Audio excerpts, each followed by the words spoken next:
It's going to be question and answer. I usually do this for the first Monday, but I'm not going to be here next Monday. I actually might be here next Monday. We'll see. But we're doing it tonight anyways. I do have, my cold is gone, but I've got that sore throat that lasts for forever because my job is yelling at people. So we'll see how long I last. I've got a cough drop in my pocket for an emergency. And as always, this is not the answer. This is just the best answer that I have for you tonight. If you guys have questions on Zoom and you want to press the button to raise your hand, and if I move this little thing that's in front of your pictures, I might be able to see you. Great. If you're watching on Instagram and you can type it to me. If you want to type it to me on Zoom, you can as well. But I really have a question from Tanya. Can you grab my phone for me, please, Jonan? Usually, if you send me a question ahead of time, thank you, sir, I'll get some time to look at it and ponder it. But I got this question right before I started teaching class. I read it, and I was like, I don't know what to say about this, but I'm going to do my best. So Tanya's question is about reflection, and it's about like looking back on something and you're like considering a memory or something that happened in the past.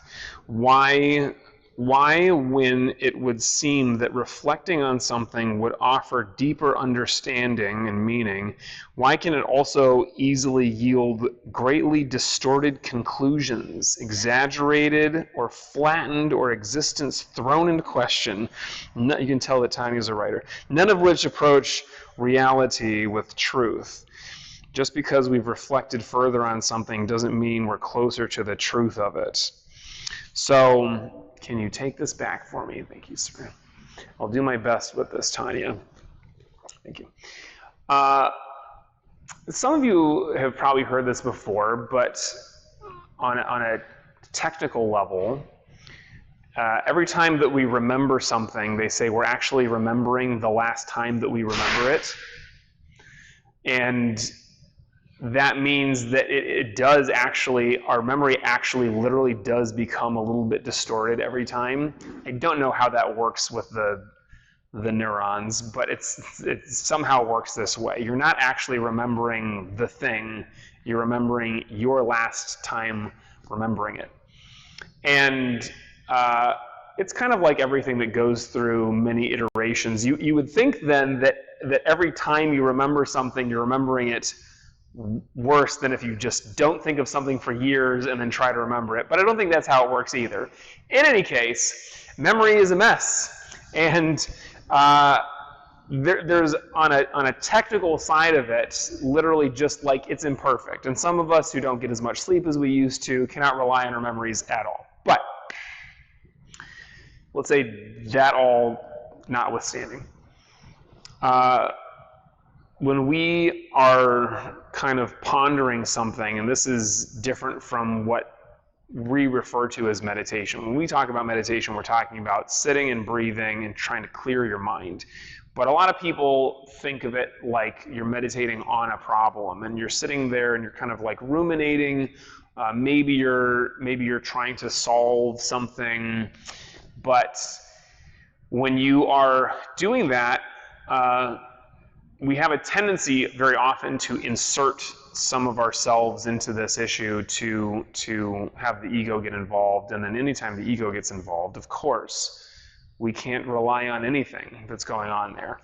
So you're remembering a thing, and let's say that you're remembering something simple. The example that I give is apparently this is something that happened to me when I was younger, and it really made an impact on me, because I use this example all the time. Like, somebody looks at you funny, and then so you think, well, that person must have a problem with me. Why do they look at me that way?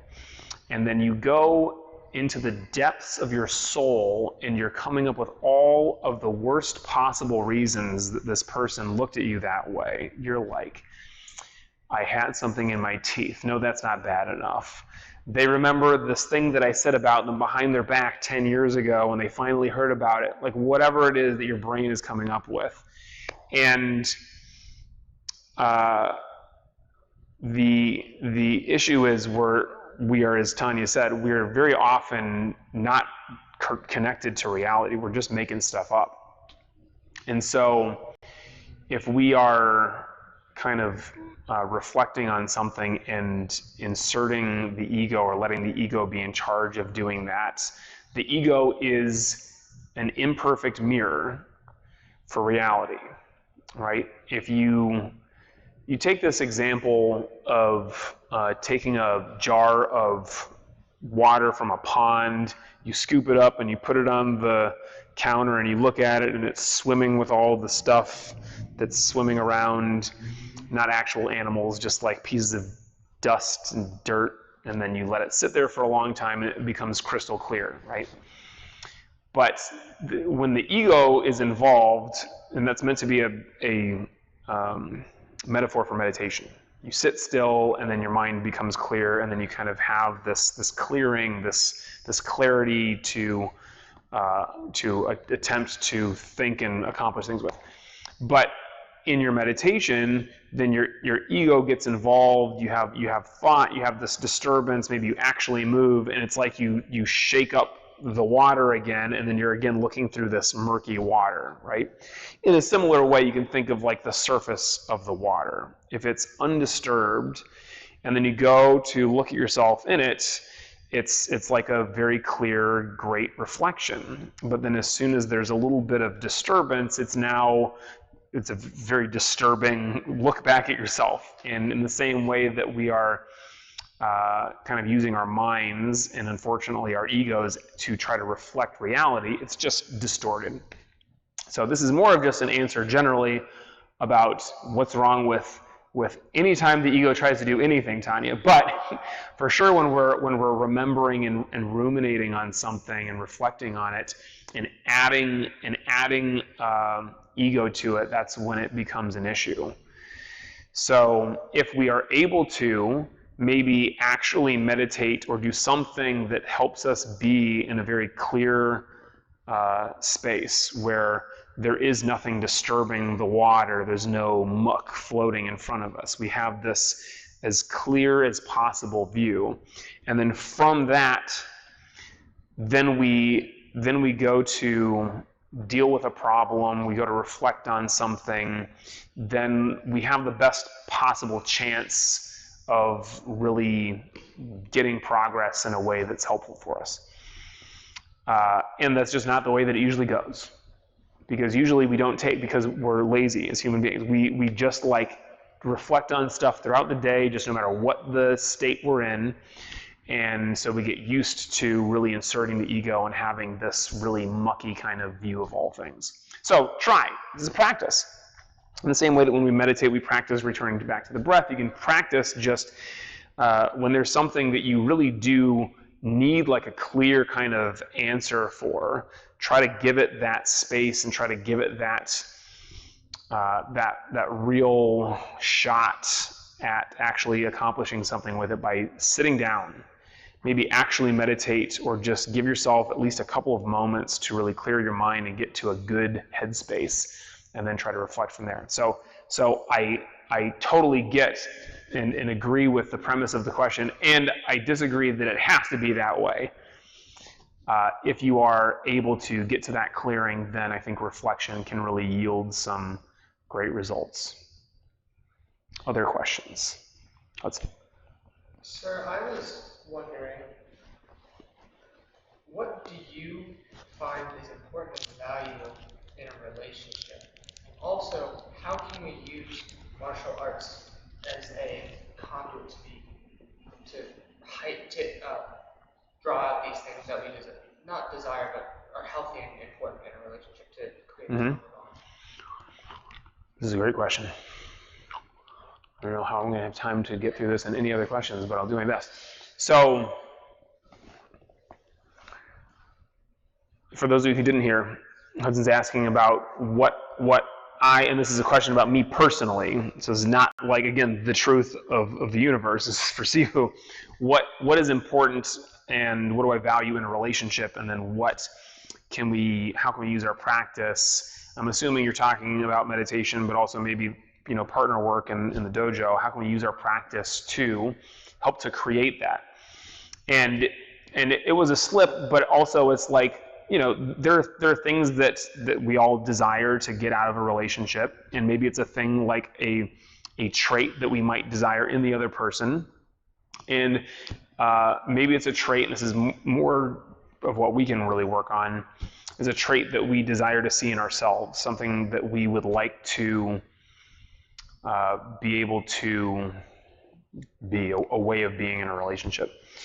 And I'll do my best to not just keep going back to the ego. But for me, I spent the first 10 years living in LA with all the wrong kinds of things that I was looking for in a relationship, which is why it took me more than that time to find somebody who I could really settle down with.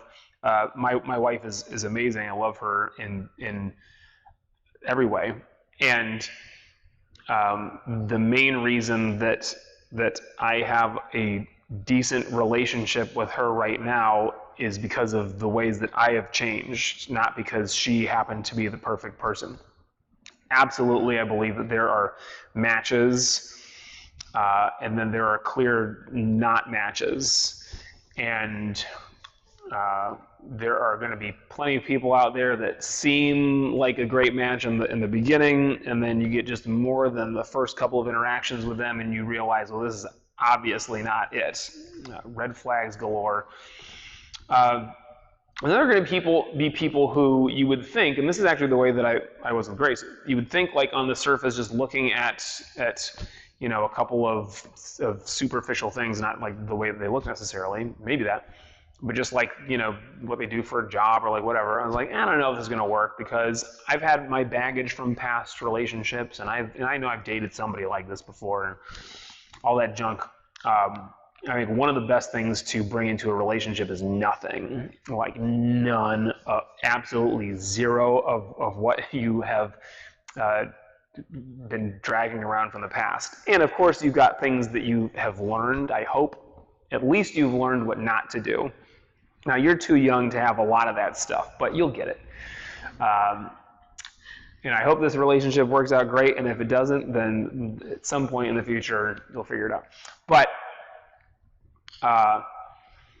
that's I would say, if I had to choose one thing, the most important thing is what I want from myself is none of the stuff that I did in the past, and be totally open to see the beauty in whoever it is that you're with or you're going to meet.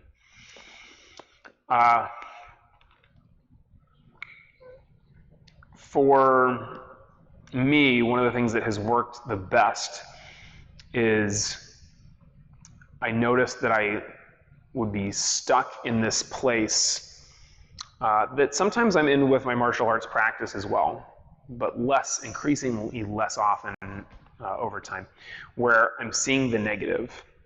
I'm looking for the negative. And I'll tell you, this is hard not to do as a martial arts teacher, because when I look at somebody throwing a front kick, I do simultaneously see the stuff that they're doing well and the stuff that they're doing poorly. And I know that what I'm supposed to do is point out the good stuff that they're doing, and then give like maybe one or two things that they can fix. But boy, is it so much easier to just point out the 10 things that are so obviously terrible about that kick. You're dropping your hands. You're not snapping out your leg. You're kicking with a heel or your toes. You're leaning over. All this stuff is just in your face. It's so obvious, and that is absolutely the same way with any interpersonal relationship. But of course, somebody who you're romantically involved with is so easy. And always in your face, all of their various faults. I don't know how anybody ever stays in a relationship, but when I started thinking, what I need to do is be looking for what is right, and be looking for what I love about this person. And just like in meditation, literally just practicing going back to the breath, and we practice going back to what I love, what's right, what's working. Because there is no relationship in the world of any kind where everything is just great and working fine. What you have is plenty of relationships that are just terrible and will never work. And then some relationships where the people are focusing on the stuff that works. And sometimes you have one person focusing on the stuff that works and the other person who's not, that relationship also won't work. You got to get on the same page where you're both, and this can sound self-serving if you bring this up, you're like, here's what I think you should do, is start looking for everything that I'm doing right. But if you at least set a good example for this, and like literally start to point it out in an active way. And when you're looking for what's working, when you're looking for what you love about this person, that is what you will find, and that is what you will be, that's how you'll be interacting with that person. That's the lens through which you will be having a relationship. And that is such a massive difference, and a very big difference for me personally when I was going through the lens of trying to nitpick and see all the things that were wrong with everybody because I'm looking for the perfect person that's just gonna, knock me over head over heels, and it will be undeniable that I have to marry this person. That person doesn't exist. What you got is people who are really decent, who can be on the same page as you. So I think that, along with try to get rid of all your baggage and enter into it with nothing, just be looking for what's working and try to program your brain so that is the lens that you're looking at it through. So simple, like stupid simple, and that's why it works for me. I've got a lot of other stuff that I could say about that, but that's plenty for you to work on, I'm sure. Ask me about a book recommendation after class. I have a question about, when we do, martial arts and when you do an art, write poetry for a long time, I get better, and there really isn't that much of, an obstacle against it. Where with Kung Fu, I get better the more I practice, but then also there's gravity and age starts to be a factor as well. So how do I just and I know back in the day they would get to a point where then they would do Tai Chi, but I'm how do I? You're already in Tai Chi, so there's nothing for you to slow down even further with. Okay. But how do I still stay positive and motivated and play with that energy of Yeah. Now this might be harder to do. Of course. So, for those of you who didn't hear, Kai's drawing a little bit of a comparison between other art forms that maybe you could do, especially the ones that are not so physically demanding. You could do under duress with our bodies as we get older and gravity starts to take hold. Versus martial arts, which absolutely you might not be at this point yet, but you're rapidly speeding towards it, where your kicks will not be as high through no fault of your own. It's time and gravity. Your legs are going to start to feel heavier, and until science figures this out, there's nobody who's becoming stronger and faster and more flexible without lots and lots of work. And even then, there is still a limit to it. So as we get older, there's definitely going to become this point. What we're trying to do is on a physical level, not let it feel like this. And that, to be clear, is a very common experience that people have, because they get to the point where they just start to backslide a little bit and they give up. And then from giving up to being totally awful is super fast. Because again, we really need to stay all over our practice, our stretching, a little bit of strengthening, eating right, meditation, of course, all of this. And if you haven't experienced this yet in your life, you'll experience something like this, but you definitely know somebody who has done this too, where they just start to give up on something or on everything, and it's a rapid decline. And this is I think, one of the reasons why they say when you get older and you break your hip, like, death is imminent, because when you can't move as well, you just give up on it. And you're like, well, I guess this is it. So don't break your hip.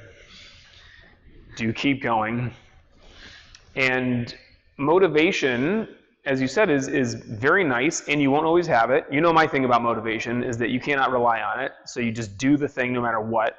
Show up to class no matter how you're feeling, because you will have days where you feel like this is the last thing that I want to do, and those are the days where it's going to make the biggest difference for you.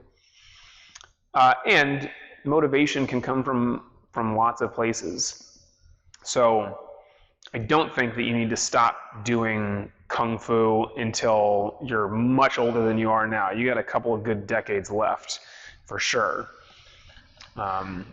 But at some point, sure, Tai Chi or doing more Tai Chi. Jiu-Jitsu you can do for a long time, actually. You don't have to be able to kick any higher than this to do Jiu-Jitsu, but you're looking at things that I can do without having to be explosive. And all that is kind of an aside, because you want to be able to practice martial arts, whatever it is that you're doing, and you want to be able to do things in life without having to get better, and without even being able to stay as good as you are today. So Sifu Brown asked us one night, there was like 10 of us in class, an advanced class, he felt comfortable enough asking this question that really shook some of us. He's like, what are you going to do, or will you keep practicing when you are no longer getting better? Or, I don't know if he asked this, but the implication also being, if you're going to start to get worse. That's what I thought of. And of course, I mean, I was like 20 at this time, and I'm, what it's like to be 20 and to feel invincible. Like, that'll never happen to me. I'll obviously keep getting better. And it wasn't that long until I started to feel certain things, gravity. And so I think that some of the other people in that class must have, in that moment, really had to deal with kind of a hard question like that. Realistically, what will I do if I am no longer improving, or I'm actually getting worse? Because so much of our joy from practice can come from that. I'm seeing some kind of improvement. Even if it's literally just advancing in rank or learning another form. There is a limit to that. And then you want to be able to get your motivation from something else. Now, for me, with my meditation practice, for example, I have trained myself to have a very simple outlook to my practice, which is, it does not matter how good or bad my meditation is, I'm just going to sit and do it every day, and it doesn't matter what happens. And I could be deathly ill, if I literally can't sit up, I'm going to be meditating in bed. And that is just it. And I have tricked myself into believing that that is good enough. So I'm actually happy and fulfilled, satisfied with just meditating. And I will say, I've definitely had some much better meditations where I feel like, oh, I really did something with that. And then lots of meditations that were not that. Most meditations that were I just sat there and I finished it and I was like, well, I did it. I meditated and I feel good about that. Just showing up and sitting, right? So our physical practice can be the same, and so can anything else in life. If you can build the kind of mindset where it's like literally just showing up and being in this place with these people is enough for me. There is something really beautiful about that, where your practice does not need to serve a higher purpose. There's nothing that I have to accomplish or achieve.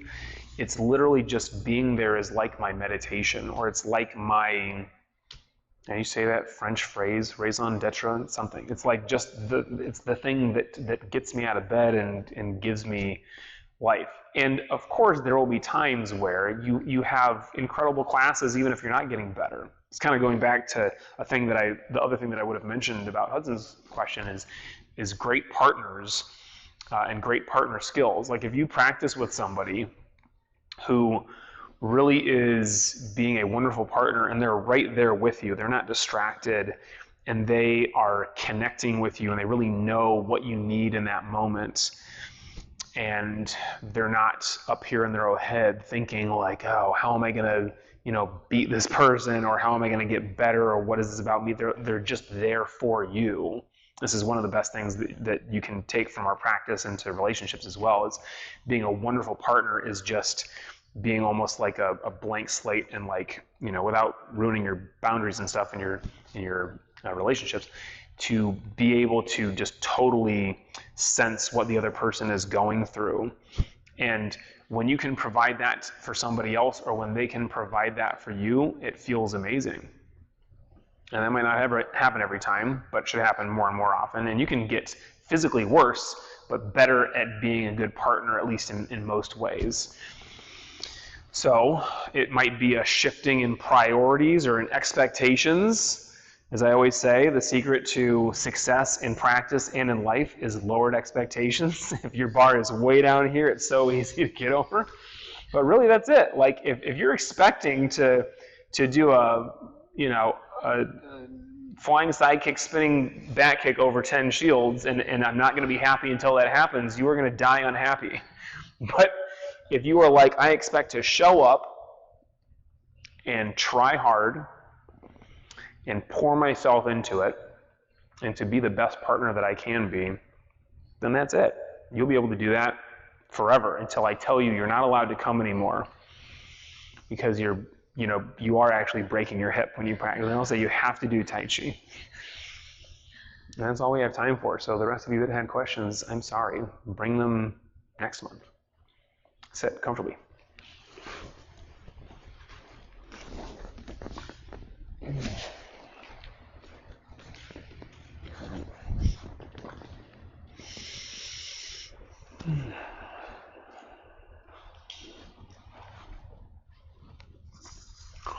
So in this meditation right now, remember, there's nothing to achieve.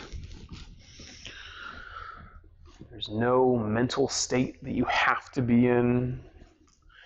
There is just sitting, and this breath is the only thing that matters, the only thing that exists for us. Close eyes, spine straight, eyes upturned, relax. Watch the breath. Let go of all thoughts, worries, and cares. Be here now.